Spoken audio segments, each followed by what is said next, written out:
किण्णतुम तत्ति तर्रि तकिट जम कडतक तर्किडतुम तर्रि तकिट जम कडतक तर्किडतुम तर्रि तकिट जम कडतक तर्किडतुम तांग ता कडतक तर्किडतुम तांग ता दे कडतक तर्किडतुम तक्कदे तर्रि तकिट जम कडतक तर्किडतुम दे तर्रि तकिट जम कडतक तर्किडतुम तर्रि तकिट जम। जी, आज हमारे स्टूडियो में एक महान कलाकार हैं। आइए स्वागत करते हैं पूर्वा धनश्री जी का, जो भरतनाट्यम डांसर और साथ ही साथ विलासिनी नाट्यम डांसर भी हैं। बहुत बहुत स्वागत है। बहुत बहुत स्वागत है। प्रणाम मैम। पहला सवाल तो मेरा यही रहेगा कि 4 साल की छोटी सी उम्र से ही आपकी जर्नी की शुरुआत हुई और आपने अपनी माता जी से ही सीखना स्टार्ट किया। तो जब आप आज पीछे मुड़ के देखती हैं तो क्या वो हाइलाइट्स हैं, कैसा सफ़र रहा है आपका, इसके बारे में हमें बताएं। मुझे लगता है सीखना मेरा 4 साल से पहले ही हुआ था। ये मैं बात बहुत बार अपनी माँ को भी कह चुकी हूँ। तो जैसे अभिमन्यु ने पेट में ही सीखा बहुत कुछ, वैसे मुझे लगता है कला मुझे बहुत जन्मों से पहले ही मिली है। और ये हर वो कलाकार बोलेगा जो एक स्ट्रीम ऑफ कॉन्शियसनेस में जीता है, चाहे वो परिवार में जीता हो जहाँ पे कला जनरेशन आफ्टर जनरेशन की जा रही है, या फिर वो खुद कहीं से एक वो सीड ला रहा है जो जर्मिनेट करता है टाइम लाइन में। तो रिश्ता तो बहुत पुराना है, लेकिन अगर उसको हम इस जीवन के टाइमलाइन में डालें तो माँ भरतनाट्यम डांसर रही हैं और उनके परिवार में वो पहली महिला थी, पहली लड़की जिसने डांस सीखना शुरू किया। तो उनके ज़रिए मुझे ये कला मिली और उनका रिश्ता डांस से बहुत ही गहरा है। बाकायदा एक पूजा की तरह उन्होंने इस रिश्ते को जिया है, एक प्रेम की तरह इस रिश्ते को जिया है। तो उसी चीज़ को, उस पैशन को मैं देखती रही। दोनों पेरेंट्स, माँ और बाबा, दोनों कला को पूछते थे, एक मित्र की तरह उससे वार्तालाप हर रोज़ होती थी। तो घर में कला हमेशा हम जीते थे। There was never a time during the day when we were not discussing art, be it literature, be it dance, be it theatre, sculpture, painting, music, rhythm, everything. So it was as if we are eating dance, breathing dance, living arts all the time. तो उस तरह का माहौल सोच लीजिए। तो वहाँ पे माँ जब सिखाती थी तब मैं ऐसे ही घूमती रहती थी। तो पहला कदम जिसको तटड़वु हम लोग कहते हैं डांस में, वो मैंने देख के शुरू किया एज अ इमिटेशन। और फिर माँ की जो छोटी बहन है, उन्होंने मुझे 4 साल से ट्रेनिंग में डाला। फॉर्मली 8 साल की उम्र में मैं गई राधिका शुरजीत के पास, क्योंकि माँ दूरदर्शन में थी और उस वक्त दूरदर्शन के साथ दोनों अम्मा बाबा बहुत गहरे तरह से जुड़े हुए थे। सुबह रात दिन कुछ ना देखकर दोनों ने बहुत प्रेम से काम किया यहाँ पर। तो माँ उतना समय मुझे दे नहीं पाई, तो इसलिए मैं चेन्नई गई, राधिका जी से वहाँ सीखा। हर साल वहाँ 2 बार जाती थी। तो मैं बोल ही रही थी आपसे मेकअप रूम में कि हॉलीडे कॉन्सेप्ट ही नहीं था मेरी लाइफ में। समर हॉलीडे हुआ चेन्नई भाग जाओ, विंटर हॉलीडे हुआ चेन्नई चले जाओ, वहाँ सीख के आओ, वापस जो सीखा है उसको रिवाइज करते रहो। तो भरतनाट्यम बहुत एक सोलो जर्नी रही मेरे, क्योंकि अकेले मैंने सीखा अपने गुरु से, अकेले घर में प्रैक्टिस। फिर विलासिनी नाट्यम की तरफ मैं बढ़ी। तो मैं इसी मेरा अगला प्रश्न ये है, भरतनाट्यम काफ़ी प्रसिद्ध है, काफ़ी लोग इसको जानते हैं, लेकिन विलासिनी नाट्यम को बहुत लोग नहीं अभी जानते, नहीं समझते। तो दोनों में क्या डिफरेंसेस हैं और आपने क्यों चुना विलासिनी नाट्यम को? विलासिनी ने मुझे चुना। Sorry, I am sounding very clichéd, क्योंकि जब मैं स्वप्ना जी के पास गई 2000 में, चेन्नई से वापस आई थी 97 to 2000, I did my graduation in Chennai. वापस आई मैं तो माँ को लगा कि अब यात्रा आगे कैसे बढ़ाई जाए। तो हम गए गुरु स्वप्न सुंदरी जी के पास भरतनाट्यम के लिए। और उस वक्त वो विलासिनी को एस्टैब्लिश कर रही थी। उन्होंने बाकायदा मेरा ऑडिशन लिया और कहा कि मैं भरतनाट्यम तो सिखाऊंगी, लेकिन तुम्हें साथ साथ विलासिनी भी सीखना पड़ेगा। तो मैंने तब तक ये शब्द ही नहीं सुने थे विलासिनी, इसलिए मैंने कहा कि विलासिनी नाट्यम ने मुझे चुना। Generally children they go towards an art form because the name is familiar, they have watched it. वो वैसा कभी कभी कॉस्ट्यूम भी देखते हैं, दे गेट एनामर्ड, हमें वैसा बनना है। तो वो कोई भी पॉइंट ऑफ रेफरेंस मेरे पास नहीं था। मैंने बाकायदा अपनी माँ पे पूरा विश्वास करके, गुरु पे पूरा विश्वास किया, चलो ठीक है विलासिनी सीखेंगे। And my main focus was कि स्वप्ना जी से सीखना है। तो वो भरतनाट्यम भी सिखाती थी और विलासिनी नाट्यम भी सिखाना उन्होंने शुरू किया, लेकिन धीरे धीरे समय के चलते रुख इस तरफ हो गया। अब आपने कहा दोनों में डिफरेंस क्या है, ये क्रूड शायद तरीका होगा समझाने का, इट्स वेरी बेसिक डिफरेंस जो मैं आपको कहूँ। दो भाषाओं में क्या फ़र्क है, जी तमिल और तेलुगु में क्या फ़र्क है, या तेलुगु और मलयालम में क्या फ़र्क है। तो वैसे ही विलासिनी नाट्यम और भरतनाट्यम दो बिल्कुल अलग नृत्य शैलियाँ हैं। They are not even sister art forms, बानी नहीं है वो एक दूसरे। नाट्यम शब्द दोनों में कॉमन है। नाट्यम दोनों में, क्योंकि नाट्यम का मतलब है डांस थिएटर, तो दोनों ही डांस थिएटर, दोनों डांस थिएटर हैं, लेकिन दोनों के एक तो सबसे पहले टेक्निक अलग है। अब भरतनाट्यम मैं ऑलमोस्ट 12 साल से सीख रही थी। अक्का चाहती तो मुझे सीधा कॉम्पोजिशन सिखा सकती थी, लेकिन उन्होंने कहा नहीं, फिर से स्टार्ट फ्रॉम स्क्रैच। तो वही तट्टड़वु जो हमने भरतनाट्यम में किया था उसी को विलासिनी में किया, लेकिन जिस तरह से हम भरतनाट्यम में ये पकड़ते हैं, हमारा नाट्यरम जो विलासिनी का ये है, भरतनाट्यम में ऐसे खड़े होते हैं, विलासिनी का ये है। तो पूरा का पूरा बॉडी लैंग्वेज ही अलग है। अब वो आप घुट्टी की तरह एक दिन में 2 दिन में आप पिला नहीं सकते। It's like learning another art form completely, and it also requires lot of unlearning.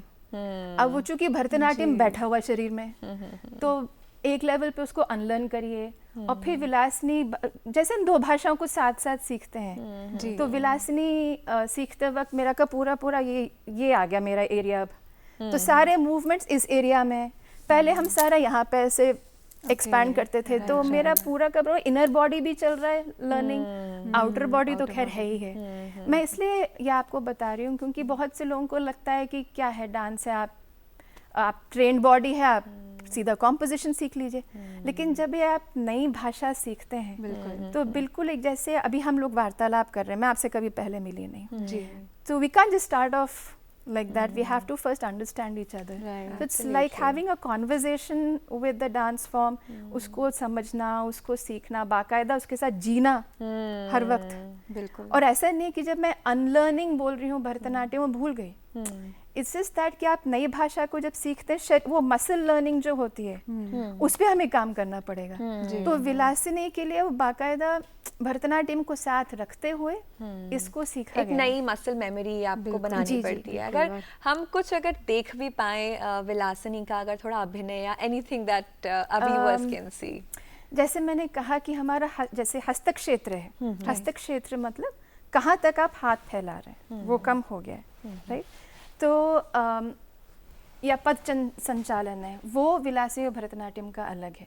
अब ये सब चीज़ें जो है आपको वो तो खैर नृत्य पक्ष में मिलेंगी, उसके टेक्निक में, उसके मूवमेंट्स में मिलेंगी।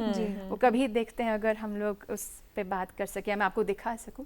लेकिन एक बहुत सुंदर कॉम्पोजिशन जो मैंने सीखी अपने गुरु से, और उनकी गुरु स्वप्न सुंदरी जी की गुरु मधुला लक्ष्मी नारायणा, इसे करती थी एक मंदिर में ध्वज स्तंभ के सामने।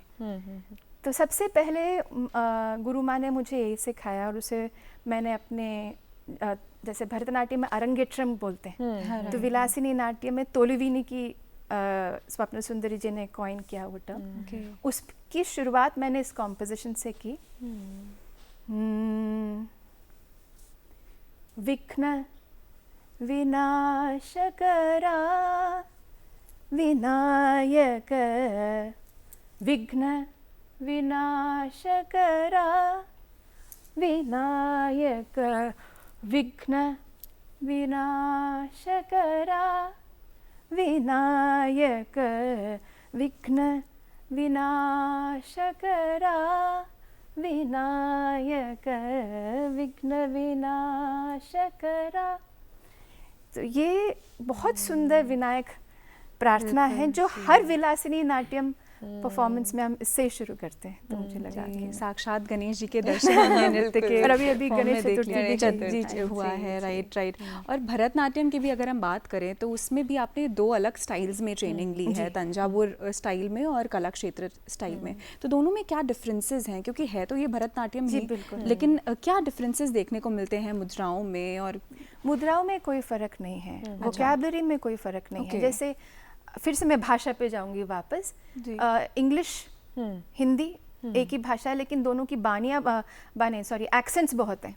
जी बोलने का ढंग बहुत अलग होगा। जैसे हिंदी की कितनी सारी बोलने का ढंग होता है, या इंग्लिश के एक्सेंट्स हैं, English British accent, American accent, जी तो Right. बानी करके हम बोलते हैं नृत्य शैली में। अब वो जियोग्राफिकल एरिया पे डिपेंड करता है, वहाँ का रहन सहन, वहाँ के गुरु किस तरह से उस बॉडी लैंग्वेज को अडेप्ट करके अपना एक अंश उसमें डालकर फिर उसे जो वो रीमोल्ड करते हैं, उसे हम बानी बोलते जैसे हैं। हमारे नॉर्थ में घराना होता घराना उससे है कुछ जी, बिल्कुल similar है, बिल्कुल। जैसे जी। कथक में जयपुर घराना है और लखनऊ घराना है, वैसे हाँ जी। अलग अलग स्टाइल्स हैं।